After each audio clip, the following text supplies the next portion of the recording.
بسم اللہ الرحمن الرحیم۔ السلام علیکم کلاس 10th۔ آج کا ہمارا ٹاپک ہے سبق نمبر 10، بابل کے کھنڈرات کے مشق کے مختصر سوالات و جوابات۔ سبق بابل کے کھنڈر کو مد نظر رکھتے ہوئے درج ذیل سوالات کے مختصر جوابات تحریر کریں۔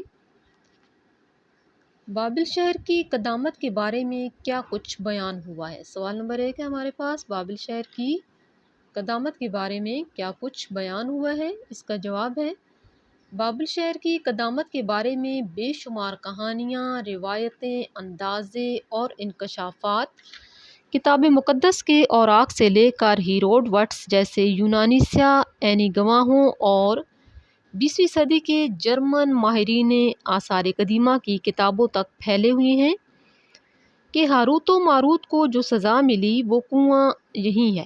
حمورابی نے یہاں قوانین بنائے، بخت نصر نے اس تہذیب کو بام عروج پر پہنچایا، عروج و زوال کی داستان ہے، سکندر اعظم نے بھی یہاں قیام کیا۔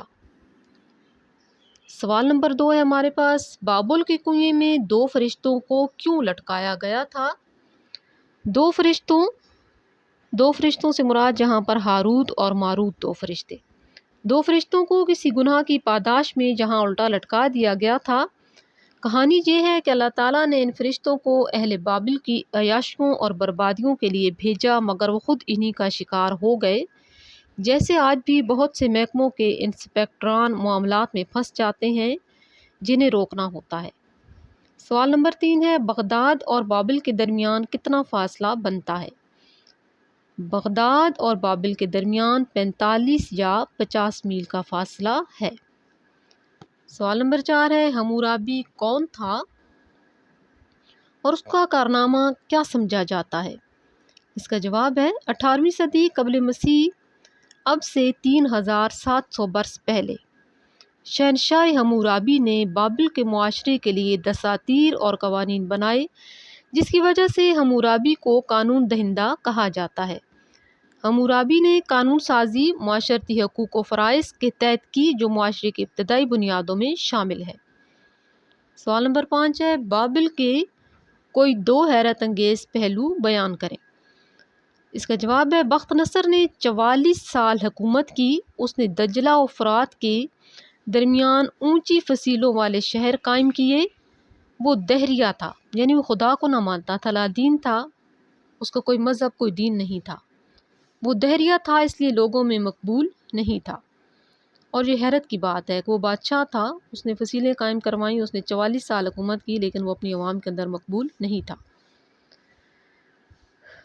اس کا سوال نمبر 6 ہے، سائرس کا تعلق کس ملک سے تھا؟ سائرس کا تعلق ایران سے تھا۔ بخت نصر کے مرنے کے بعد شہنشاہ ایران سائرس نے بابل پر قبضہ کر لیا تھا۔ سوال نمبر 7 ہے، سلطنت بابل و نینوا کی کھدائی کے دوران کن چیزوں کے آثار ملے ہیں؟ سلطنت بابل و نینوا کی کھدائی کے دوران تہ در تہ فصیلیں اور دیوار اندر دیوار محلات اور مندر ملے۔ اکادمی رسم الخط ہوتا ہے کسی بھی زبان کو لکھنے کا معیاری طریقہ کار، اس کو اکادمی رسم الخط کہا جاتا ہے۔ اکادمی رسم الخط اور طرز تحریر میسر آئے، پہلی انسائکلوپیڈیا ترتیب دی گئی، چھتوں پر باغات ملے، سڑکیں ایک دوسرے کو کاٹتی ہوئی میسر آئیں، سرخ پختہ اینٹیں، نیلی اور زرد چمکدار رنگوں والی اینٹیں، دیوی دیوتاؤں کا معبد میسر آیا۔ سوال نمبر 8 ہے، سبق بابل کے کھنڈر جمیل الدین عالی کی کس کتاب سے لیا گیا ہے؟ سبق بابل کے کھنڈر جمیل الدین عالی کی کتاب دنیا میرے آگے سفر نامہ سے لیا گیا ہے۔ جی بچوں، اس کے بعد سوال نمبر 2 ہے ہمارے پاس، درست جوابات کی نشاندہی کریں۔ اس کا پوائنٹ نمبر 1 ہے، بابل 2 دریاؤں کے درمیان واقع ہے، دجلہ اور فرات کے۔ پوائنٹ نمبر 2 ہے، شاہی محلات کا علاقہ پھیلا ہوا تھا 13 ایکڑ زمین میں۔ پوائنٹ نمبر 3 ہے، عراقی گائیڈ تھا مخبوط الحواس۔ پوائنٹ نمبر 4 ہے، بخت نصر تھا دہریہ۔ پوائنٹ نمبر 5 ہے اس کا، بابل میں سکندر اعظم نے جشن منایا 3 دن اور 3 راتیں۔ پوائنٹ نمبر 6 ہے ہیروڈوٹس تھا یونانی سیاح۔ پوائنٹ نمبر 7 ہے بابل کو پھر سے بام عروج پر پہنچایا بخت نصر نے۔ اس کے بعد سوال نمبر 3 ہے ہمارے پاس مشق کا سبق، بابل کے کھنڈر کے اہم نکات کو سامنے رکھتے ہوئے اپنے الفاظ میں خلاصہ تحریر کریں۔ اس کا خلاصہ ہم پڑھ چکے ہیں، امید ہے آپ نے کاپیوں پر لکھ لیا ہوگا اور یاد بھی کیا ہوگا۔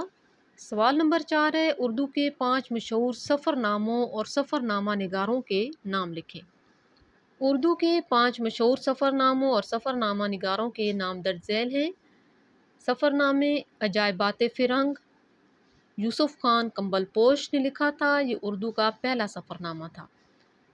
چلتے ہو تو چین کو چلیے یہ ابن انشا نے لکھا تھا۔ اندلس میں اجنبی مستنصر حسین تارڑ کی تحریر ہے۔ تھنک پر قدم بیگم اختر ریاض الدین نے لکھا۔ دنیا میرے آگے جمیل الدین عالی کا سفر نامہ ہے۔ اور ہماری درسی کتاب میں ہمارا سبق نمبر 10 بابل کے کھنڈر جمیل الدین عالی کی اسی کتاب دنیا میرے آگے سے لیا گیا ہے۔ سوال نمبر 6 ہے جی سبق میں شامل درج ذیل تراکیب کے معنی لکھیں اور اعراب لگا کر تلفظ واضح کریں۔ دیکھ لیتے ہیں جی تراکیب اور اعراب۔ پہلا لفظ ہے ہمارے پاس جاہو جلال، جیم زبر الف جا، آگے ہے ساکن ہے، پھر واو ہے، پھر جیم زبر جا، لام زبر الف لا اور لام ساکن۔ جاہو جلال اس کا مطلب معنی ہے روب و داب یا روب و دبدبا۔ شاہانہ نمود، چین زبر الف شاہ، ہا زبر الف ہا، نون زبر ہا نا، شاہانہ، نون پیش نو، میم پیش و مو، دال ساکن، شاہانہ نمود۔ بادشاہوں جیسا ٹھاٹ باٹ۔